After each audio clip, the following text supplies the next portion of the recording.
Coba kasih ide bisnis jualan online yang cocok untuk ibu rumah tangga. Nah, langsung dikasih.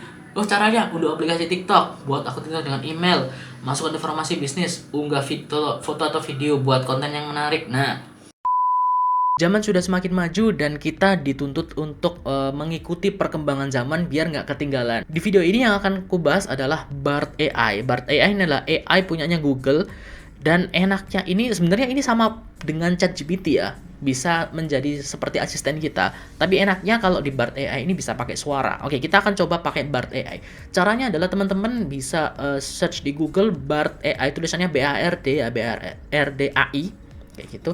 Nah, kemudian kalau teman-teman pilih ini yang atas atau yang bawah terserah. Nah, bard.google.com. Nah, nanti teman-teman kalau belum login Google akan diminta untuk login. Nah, sebenarnya ini adalah eksperimen. Jadi ini masih dalam tahap beta. Ya, makanya itu ada tulisannya eksperimen di atas kan, Bard eksperimen. Nah, di sini dia langsung tulis saya Bard, teman kolaborasi yang kayak gitulah ya. Nah, di sini kita bisa meminta Bard ini secara langsung seperti ChatGPT. Tapi kalau ChatGPT kita kan ngetik ya. Kalau nggak salah sampai sekarang belum ada untuk voice-nya. Tapi di sini kita bisa masukkan perintah dengan voice kita. Misalnya kayak gini. Coba kasih ide bisnis untuk mahasiswa yang tinggal di desa. Oke, kemudian kita kirim. Nah, kayak gitu. Kita bisa langsung ngomong nih. Nah, si Bardnya akan langsung ngasih jawabannya. Oke, kita dengerin kata Bardnya ya. Ini dia bisa bersuara juga. Berikut adalah beberapa ide bisnis untuk mahasiswa yang tinggal di desa, usaha kuliner. Usaha kuliner merupakan salah satu ide bisnis yang paling populer di desa. Hal ini dikarenakan kebutuhan masyarakat akan makanan dan minuman selalu ada. Beberapa contoh usaha kuliner yang bisa dijalankan oleh mahasiswa di desa antara lain, warung makan, kios makanan ringan, penjual makanan keliling, ojek online, food delivery, usaha. Nah, yang pertama katanya si Bard ini idenya adalah usaha kuliner. Nah, kayak warung makan, kios makanan ringan, penjual makanan keliling, ojek online dan sebagainya. Ya itu. Jadi ngasih idenya kayak gitu. Kemudian lanjut. Usaha kerajinan tangan. Desa-desa di Indonesia memiliki banyak potensi kerajinan tangan yang unik dan menarik. Mahasiswa bisa memanfaatkan potensi ini untuk memulai usaha kerajinan tangan. Beberapa contoh usaha kerajinan tangan yang bisa dijalankan antara lain, kerajinan dari bambu, kerajinan dari kayu, kerajinan dari kain, kerajinan dari anyaman, usaha. Nah, misalnya kedua kerajinan tangan dan sebagainya. Nanti banyak nih, banyak banget nih. Nah, nggak hanya ngasih ide bisnis. Tadi kan kita cuman perintahnya coba kasih ide bisnis ya. Coba kasih ide bisnis untuk mahasiswa yang tinggal di desa. Nah, nggak hanya ngasih ide bisnis, ternyata ngasih apa ya? Kayak saran juga. Ini contohnya. Memilih ide bisnis, mahasiswa perlu mempertimbangkan beberapa faktor, antara lain, potensi pasar. Pastikan bahwa bisnis yang akan dijalankan memiliki potensi pasar yang besar. Hal ini bisa dilihat dari kebutuhan masyarakat di desa tersebut.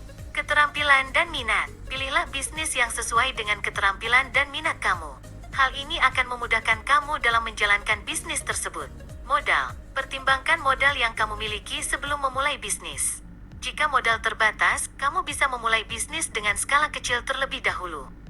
Resiko. Setiap bisnis memiliki resiko. Pahami resiko yang akan dihadapi sebelum memulai bisnis. Dan dia juga ngasih tips untuk memulainya seperti apa. Gila. Nih, ini sebenarnya sudah sempat aku share sih gimana tips memulai bisnis di desa ya di video yang lain.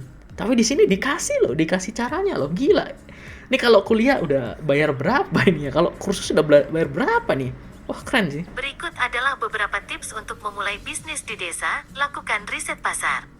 Lakukan riset pasar untuk mengetahui kebutuhan masyarakat di desa tersebut. Hal ini akan membantu kamu dalam menentukan produk atau jasa yang akan dijual. Coba kasih beberapa foto bisnis yang ada di desa.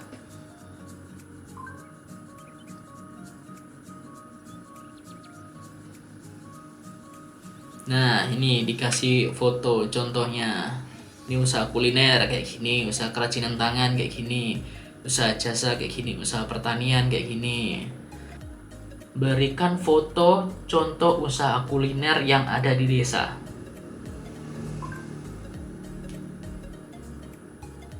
Nah, jadi di sini kalian bisa mengembangkan ide kalian. Misalnya kalian pengen ide apa, misalnya bisnis di desa, nah pengen bisnisnya apa, pilih. Kemudian ada kan nanti ada saran-sarannya. Nah, ini contoh beberapa foto contoh usaha kuliner yang ada di desa. Nah, warung makan kayak gitu, kios makanan ringan kayak gitu, penjual makanan keliling kayak gitu. Nah, terus ada tips-tipsnya juga ini. Wah, gila sih, keren sih. Nah, dan kemudian ini dikasih juga kios makanan ringan biasanya menyajikan berbagai macam seperti gorengan, kue, nasi goreng dan bakso. Nah, kayak gitu. Gila. Atau misalnya spesifik deh, misalnya berikan contoh usaha sukses di salah satu desa di Lamongan. Nah, ini langsung dikasih contohnya nih usaha sukses yang ada di desa di Lamongan. Nah, ini terserah kalian desanya apa, kalian bisa ini kan bisa tanya di sini. Usaha kalian budidaya ikan nila di desa Kedungrejo, Kecamatan Sambeng. Nah, kayak gitu. Awalnya pada tahun 2010, usaha seluas 100 meter persegi. Nah, terus tipsnya, oh ini budidaya ikan ya, kayak gini. Karena saat ini memiliki omset hingga 100 juta per bulannya. Nah, kayak gitu. Jadi kita bisa nyontoh gitu. Oh, ternyata seperti ini. Oh, ternyata kayak gini. Jadi cocok banget buat teman-teman yang pengen mulai bisnis, atau teman-teman yang pengen mulai bisnis di online misalnya ya, katakanlah. Coba kasih ide bisnis jualan online yang cocok untuk ibu rumah tangga. Misalnya nih, kalian seperti itu, sebutkan secara spesifik kalian pekerjaannya seperti apa, misalnya ibu rumah tangga atau kalian apa gitu. Dikasih saran reseller atau dropship atau penjual makanan dan minuman, penjual produk kerajinan tangan, penjual jasa seperti jasa desain, penulisan, les privat, keterampilan dan minat. Oh ini ya, kamu perlu mempertimbangkan faktor. Nah, dikasih saran juga, berikan pelayanan baik, promosi bisnis kamu. Nah, kayak gitu. Terus misalnya ini kamu pilih nih dari salah satu ini. Misalnya aku pengen penjual makanan online. Nah, platform mana yang bagus untuk menjual makanan secara online bagi ibu rumah tangga? Oke, di sini udah kasih kan? Ada beberapa platform yang bagus. Ada beberapa platform yang bagus untuk menjual makanan secara online bagi ibu rumah tangga, antara lain media sosial. Media sosial merupakan platform yang paling mudah dan terjangkau untuk memulai bisnis online. Kamu bisa membuat akun di media sosial seperti Instagram, Facebook, atau TikTok untuk... Oke, misalnya katakanlah TikTok ya. Bagaimana cara membuat akun jualan makanan di TikTok? Nah, langsung dikasih. Oh, caranya unduh aplikasi TikTok, buat akun TikTok dengan email, masukkan informasi bisnis, unggah foto atau video, buat konten yang menarik. Nah, misalnya, oh aku bingung konten yang menarik ini apa? Search aja. Konten yang menarik untuk jualan makanan di TikTok seperti apa? Keren kan? Konten yang menarik secara visual, informatif, menghibur, video resep, tuh dikasih tuh caranya. Ini contohnya ya, contohnya beberapa ide kontennya, video resep, video cara membuat, kemudian video review produk, video mukbang, video challenge, terus tipsnya gunakan hashtag, kemudian terlibat dalam komunitas, promosikan penawaran khusus dan sebagainya. Jadi dikasih ide semuanya, gila. Kurang apa coba? Kita minta apa juga kayak gini. Nah, ini salah satu cara kita untuk memanfaatkan AI, teman-teman. Dan gak hanya Bard AI, sebenarnya ada ChatGPT juga, ada AI yang lain.